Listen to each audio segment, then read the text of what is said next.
इसको थोड़ा सा शॉर्ट बनाएंगे जरूर, क्या है कि हल्का सा लगा देंगे इसको रिएक्शन में नजर पड़ेगा। देखो ध्यान से सुनो, स्टार्ट कर रहे हैं, ठीक है, लेट्स बिगिन। हम लोग यहाँ पर ध्यान देंगे कि देखिए हम लोग पढ़ रहे हैं हाइपर कंजुगेशन। क्या टॉपिक है हमारा? Hyper conjugation. तो जो हाइपर कंजुगेशन रिएक्शन मैकेनिज्म का हमारा टॉपिक है हाइपर कंजुगेशन, तो हम यहाँ पर एक चीज देख रहे हैं कि हाइपर कंजुगेशन कहाँ देखने को मिल रहा है। हाइपर कंजुगेशन सर हम देख पा रहे हैं इसे फ्री रेडिकल्स में भी देखने को मिल रहे हैं, ठीक है, ठीक है, अल्कीन में भी देखने को मिल रहा है, और थर्ड वन क्या है हमारा, कार्बोकैटायंस में भी देखने को मिल रहा है। तो एक एक करके क्यों ना हम लोग हाइपर कंजुगेशन के कंडीशन को समझे। तो हम ये बोले कि हाइपर कंजुगेशन वहां प्रोसीड होगा जहां कार्बन कार्बन के बीच में पाई बॉन्ड्स पाए जाएंगे, और उस कार्बन कार्बन पाई बॉन्ड्स के एडजेसेंट कार्बन पर क्या होगा, हाइड्रोजन प्रेजेंट होगा। इसका मतलब कह सकते हैं कि यहाँ पर सीसी पाई बॉन्ड्स के एडजेसेंट कार्बन पर क्या है, CH होना आवश्यक है। क्लियर है यहाँ पर? अब एक चीज तो हम यहाँ पर समझ गए, और वो जो आप देख पा रहे हैं यहाँ पर ये जो कार्बन, एक एग्जांपल जो हम आपका देखे हैं CH3 CH double bond CH2 जो है आपको दिखाई दे रहा है, वो एक्चुअली क्या है, वहां पर ये जो कार्बन है उसकी हाइब्रिडाइजेशन स्टेट क्या हो गई, sp3। आप एक चीज ये भी ध्यान रखें, जब आप एल्कीन पढ़ रहे हैं, क्या पढ़ रहे हैं, alkene CH2 double bond CH2, तो यहाँ पर आप एक चीज देखते हैं कि यहाँ पर carbon carbon CC pi bonds तो है, परंतु इसके एडजेसेंट पर कोई भी कार्बन नहीं है।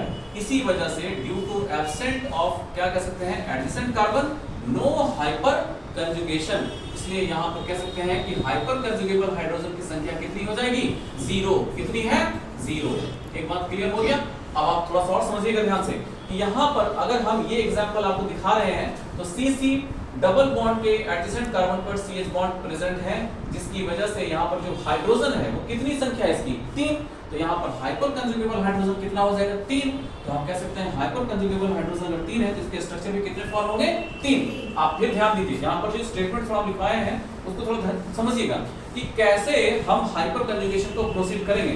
ध्यान रखिएगा कि जब हाइपर कंजुगेशन का स्ट्रक्चर हम बना रहे होते हैं तो पाई बॉन्ड सिंगल बॉन्ड जिस कार्बन पर खुलेगा उस पे नेगेटिव चार्ज डेवलप होगा, और अगर सिंगल बॉन्ड अपने इलेक्ट्रॉन पेयर के साथ डिपार्ट करता है मतलब, तो वहां पर क्या होगा, जिस पर वो डिपार्ट किया उस पे पॉजिटिव चार्ज डेवलप होगी, ठीक है।